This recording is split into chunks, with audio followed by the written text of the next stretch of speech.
I'd like to go ahead and call the meeting of the City Design Review Board today to order. We were all emailed the minutes for approval. Did anybody see any amendments, changes, additions? I move we accept this. Second? Second. All in favor? Aye. Okay, our first and only case for hearing today is case DRB 2025-01. It's an adoption of the City of Florence downtown design standards. Staff? Okay, thank you, Jamie.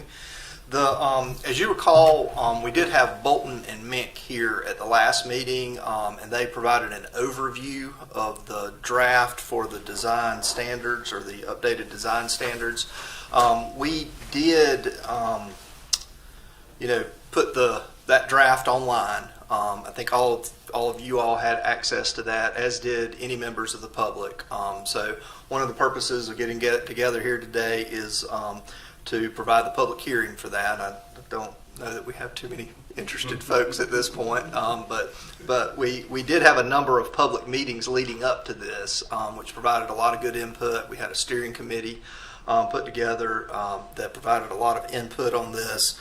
I think our document is coming together. We did, between when the original draft got put out and over the kind of the holidays, we did, between staff and the consultants, add some outdoor dining provisions to the code. All those were updated in the draft version online. So basically, and I can probably pull it up here on the screen, but we did add some. I want to say it was like page 36, the downtown.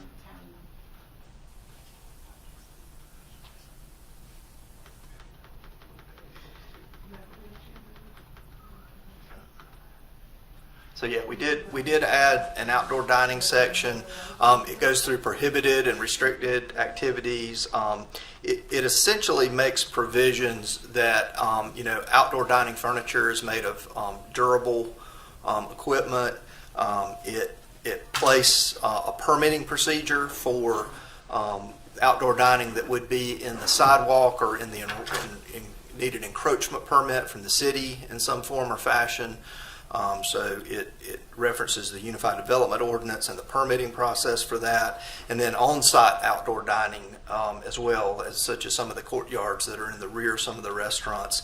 It speaks to those and the types of furniture that might need to go in there. You can see it talks about the furniture must be constructed from durable commercial grade materials and well maintained and good working order.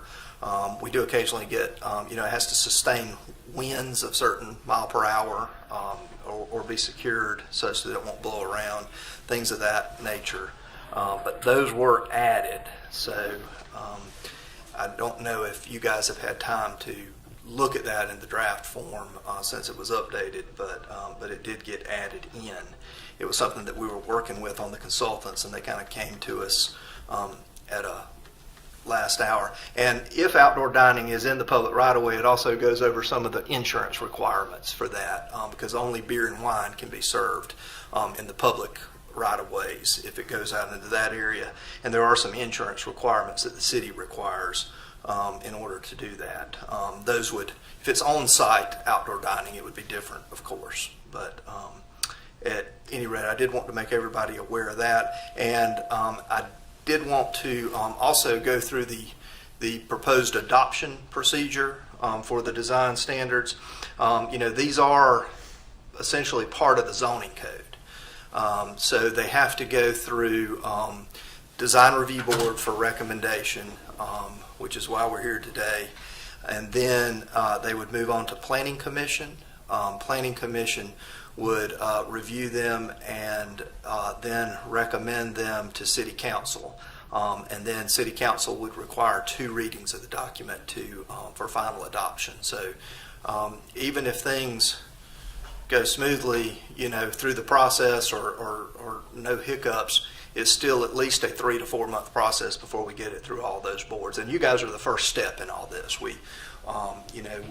You guys are the closest to these standards and are the ones that implement them. So we like to start with the design review board because all the other boards and commissions will, when we take it there, that's the first question they'll ask is what was the design review board's recommendation regarding the document. So with that being said, I am going to, I know you've all had access to it for at least a month now, or since our last meeting, and I kind of wanted to just, ask that you open it up for discussion or any questions or concerns you might have with it. And also, we need to hold a public hearing, or at least open it up, even though nobody's Okay. here. Yeah. Anyone have any questions of staff? I guess we'll go ahead and open it up for a public hearing.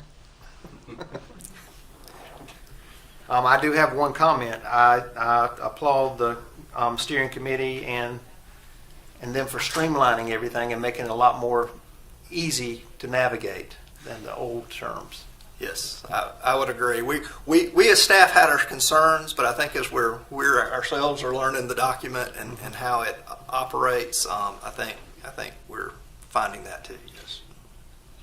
I know when you go on like the website, you can highlight certain links in it on the current standards. This will be set up that way in the future too, I guess. So that it cross-links itself. We could, that's not provided as part of the consulting, but we could probably do that, ourselves. I mean, when I'm researching a project, sometimes I'm sitting down, I've got to go through it.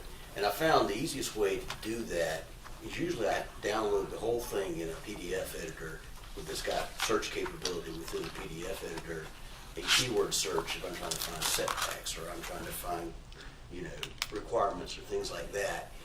And the digital searchability is important, right? Especially for people like me or architects or things like when we're designing projects and trying to figure things out, what works, what's allowed, what's not. That digital searchability is important. So I can ask them about it too. Yeah, we can see if that's something they could provide for us, or if not, Yeah. we could work at it to get it. I mean, it's literally it's like a Google search element. It's just you're trying to figure out when you're looking for information, you got to phrase it different ways. So there are keywords set up in there somehow for finding certain Oh, I got you. things, that sort of thing. We did try to have them reorganize it so that you would go to, okay, for non-residential development, I need this. And there's an index, and that's it's there. Yeah. But that from that engineering architecture point of view, just being able to go through, this is what, 36 pages? I mean, the whole, Whole thing's 80. yeah, but like the city zoning ordinance is 400 and something pages. Yeah. Right? Yeah, which still applies to above and beyond, so you've got to be able to, how do I go through 400 pages? Right. Right? And our city zoning code is set up, so that we do have that search function at the Right. top. Yeah. Right.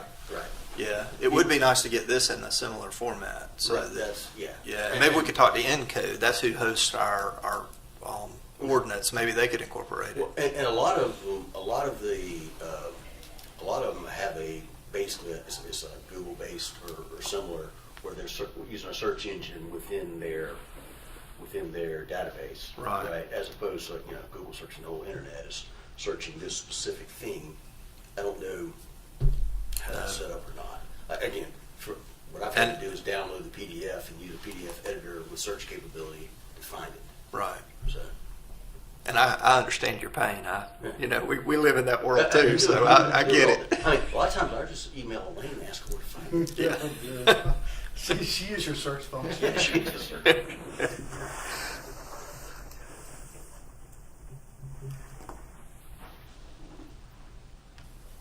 Any other comments or concerns? Have any of the downtown businesses had anything to say about this? They were all invited to the workshops and attended, and I assume Hannah's been talking about it with them. Yeah, I mean, as part of the public process, all downtown businesses, were made aware of the process, and a lot of them did come in. I mean, we had decent turnout. We had 30 to 40 individuals show up at the public workshops. At each one. I mean, the first one had 30 or 40, and maybe the second one had 30. So for a Florence public hearing or public process, that's a very good turnout. So, and a lot of those were downtown business owners or property owners. So, I feel like there was plenty of opportunity for input, and it was received, because it was a very informal process that we went through. So a lot of that was received and incorporated. And I talked about it a lot with the Timrock Park Neighborhood Association, so residents are well aware of it. This is indirectly related, but once someone goes before the design review board, and then after everything's done, do they just kind of go on their way, or is there ever any kind of follow-up, like, was that easy, was that hard, like, what would you like to see? Almost like, to me, that's a learning opportunity for the next time there's one of these where we revise, where you kind of have a log. And I mean, as we know, most people, as soon as their case is done, they scurry out, so you don't really get that chance at the end of a meeting. But to me, especially if there's frustrations, especially from business owners, because we want more people to open businesses in Florence, like, is there ever any kind of follow-up afterwards, like with them? Like a satisfaction survey? Well, that or just feedback, like open-ended feedback. Yeah, I mean, I think we're always open to that, and and sometimes just in dealing with individuals, we get a sense of how well it went, because there's a lot of frustration when individuals get caught doing something. Those are usually the frustrated individuals when they get ahead of themselves. Either they didn't know, or whether they're purposely getting ahead of themselves, and there's often frustration there. But all in all, most people are generally satisfied once their project gets going. But we could, we could definitely engage. Well, and the hardest thing, but the most valuable would be a year later. Like, did this affect you in any way? Mm-hmm. And they're like, no. I'm glad I went through it. I'm glad y'all suggested that. That helped me. Or, yeah, that put us in a bind those first few months because our costs went up, or we never opened our business because of it, Right. or we had to go, like, those kind of things would even be helpful, just to know that we are helping people, helping the city, and not putting a burden on people Right. to try to make our city better. I will say that one thing that these guidelines do is it gives more administrative approvals. It's got there's a chart that gives very clear delineation between what we can approve administratively, and then has to come to you. It's broken down into kind of minor projects and major projects. Minor projects can be administratively approved, which I think will take a lot of burden off of the board at times, And speed it up. and speed up the process, which is That's a what big Bryce is concerned about. And of course, if somebody's coming and it doesn't explicitly meet the guidelines, or they're not willing to yield, it may have to come before a public hearing. But it does give staff and administratively a lot more opportunity to approve things, minor projects, to help facilitate the timeliness. Because I think that is the biggest complaint that we've heard when we slow people down, especially with interest rates and construction costs fluctuating. Then their costs become unknown if we delay them. Yeah. And I think more people would proactively reach out if they knew that it was going to go quick, or Right. and not. What's that budget amount? What's the budget number for what threshold is that budget What's- number? It's not Yeah. anymore. It's based on, basically, we reworded it so somebody brings us something, we say if it meets these guidelines, these standards, then we can approve it administratively. If it does not meet these standards, then it has to come to us. So like if they come to us and they want to put on a new roof, if it's going to be either exactly what they had, or it's going to be, say, a metal roof, but it'll be gray and in keeping in character, then we can approve it administratively. If they want a bright red metal roof, it has to come to y'all. So, because we just went by experience and what we see we can tell them, now if you tweak your sign a little bit and make it look like this, then we can approve it administratively. But if you insist on having the internally lit sign, you're gonna have to come to the board. And I know a lot of times they'll be like, I wanna get this done now, I'm gonna go back and tweak it a little bit. And Derek, if you could throw the, yep, there you go. So, this is the chart I was referring to, and, it's got the type of work proposed, and if it's considered a minor project, it could go through with staff approval, and if it's a major project, it would require DRB approval. Things like awnings, chimneys, let me look at I can't see it There's a couple there. things on there that are in both columns, and that again is based on what they want to do. Yeah. How they want to do it. And of course, it does give us the ability, if an awning's proposed that doesn't meet the requirements, or if it's a new material that needs to be vetted by the board, we could still bring it before the board, if it's something we're uncomfortable with, but they want to push forward with. But all in all, used to most all awnings, if they're over a certain, or if it was awnings and chimneys and gutters that were going up, it might exceed the threshold of monetary requirement, or the monetary requirement. But now we could administratively approve all that as long as it meets the guidelines. So I think that's a very good step forward for us, because that's probably where the frustration lies, is that because when we have to get them on a board agenda, it instantly stops everything. And they have to wait on that meeting while they get all their materials together. Whereas if it was administratively, we could facilitate that likely before the next meeting. So with schedule. And I always go back to the fire marshal.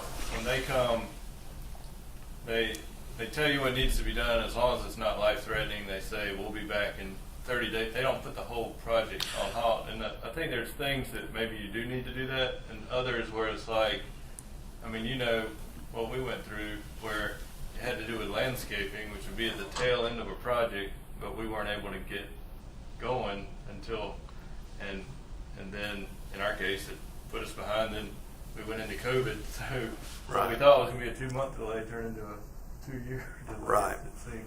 So those minor things that don't seem like a big deal, it's like, let's assume, even though we can't approve it this way, let's assume it's probably going to get through the design review board, so we're not going to make you come to a complete halt.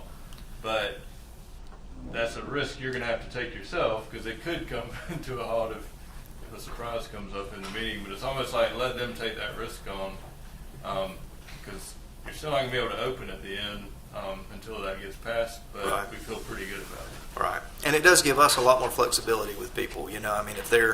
If they've started a project, but we go out and it generally meets the guidelines, then or it does meet the guidelines, then we don't have to stop them per se. We just instantly get them permitted.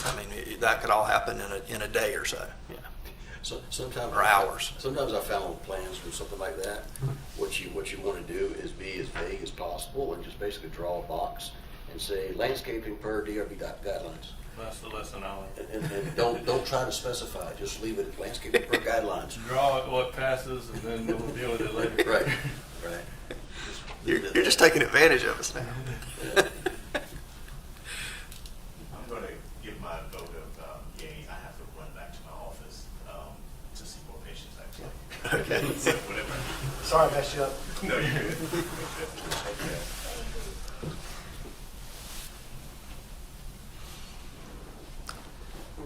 Any other questions for staff? If not, anybody would like to make a motion for the adoption of the new standards?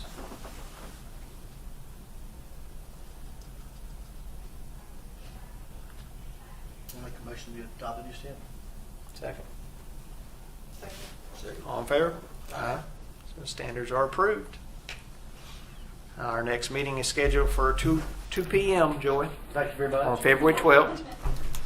And it's not even Valentine's Day this year, so you don't know that.